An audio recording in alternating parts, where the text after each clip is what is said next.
حديث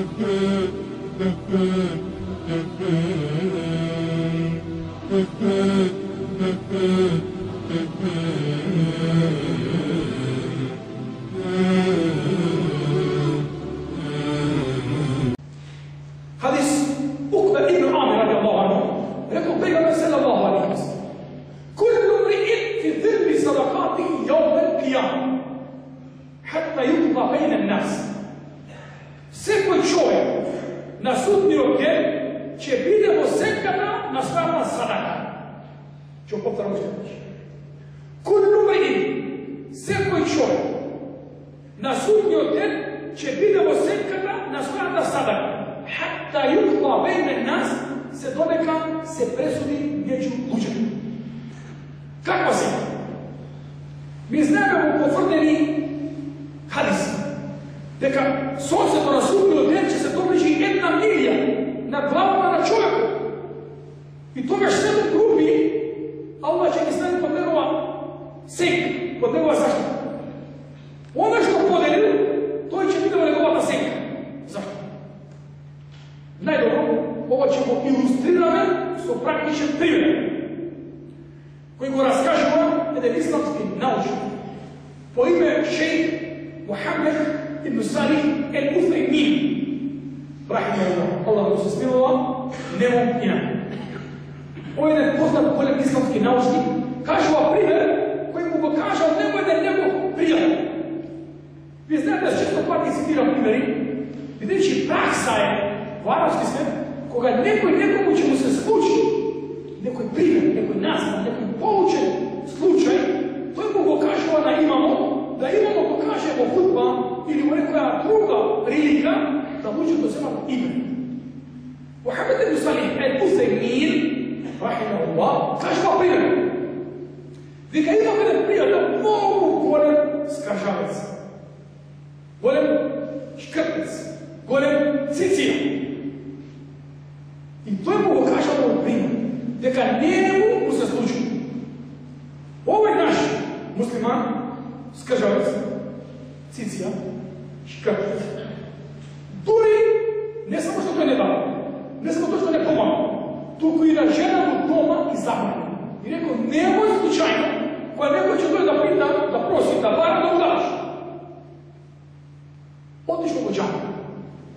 Додека тој бил во џамија, жена му дома доаѓа да питаш. Со искрена пијалишта. Ова се случило во Арабија, во Судиска. Со искрена пијалишта. Со трагови да не се на вистина, дека вистински е скапан човек. Бидејќи некој лицето, изгледот, физиономијата на дорешната страна на човекот повеќе зборува од самата уста. Доаѓа човек, кај таа жена, на врата, чука, таа отвора, гледа, питач. Гледа, проси. Вика, јас сум многу загрозен човек. Дали би се сакале да ми помогнете? Да ми дадете нешто храна, нешто плячка, нешто алишта, огрев. Жена го гледа, вистински човек, неговите знаци кажуваат дека човекот ја зборува вистината. Помекнува нејзиното срце. И покрај тие закани на нејзиниот маж, сепак имало една маж, имало јефалот аџар, имало прави чуја. Жената влегне дома, зема едни плячки, едно одело да речем по наше, алишта и 3 урми. Одело и 3 урми и му ги дава на тој. Питаш, изнад не плача. Се врачаме сега во камера. Да се вратиме сега назад кај мажа. Тој беше во џамија.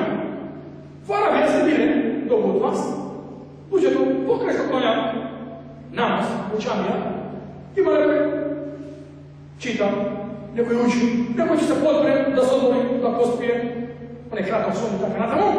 Овој човек, скажаме сон, зазвана малко во џамија се подпре и го фатил сон.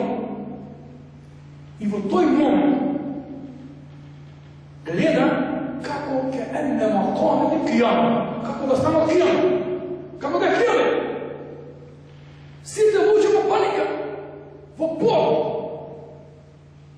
И тој додека стои на махшер, кога на негова глава едно одело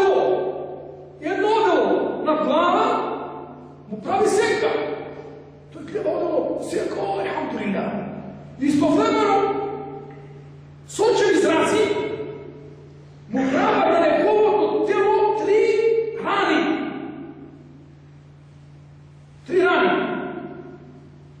I u toj moment dođa tri urbi i zastanува na tije tri rani i mu njih liječe tije tri rani. Ono mu pokriva tri urbi na njegovite tri rani, ki pokriva ranite i ki liječe. I čovjek od jedna takva sostojba se budi. I dođa doma u koše. I kaže, imam jedan apel. Vođanija, da fate mogu zvoni mi se spući ovo i ovo. Reče, znaš li što više? Da li znaš li što više koji son? Reče, ne znam ženo. Reče, dodeka ti veše vođanija, pred našim pravim tvoj ne pitaš. Jedan prosjer, koji imaše vidljivi i jasni dokazi neka je pitaš, neka je bistinski siroma. I jaz mu podelim odavno i triumfi. I subhanallah. Reče, vallahi ženo, to više sam nekada. To što ti mu podeli, to gledaš mene, mi se pokažemo sam. Slava da Allah će reći. I to je vallahi nije ništa čudo. Ovo nije ništa čudo.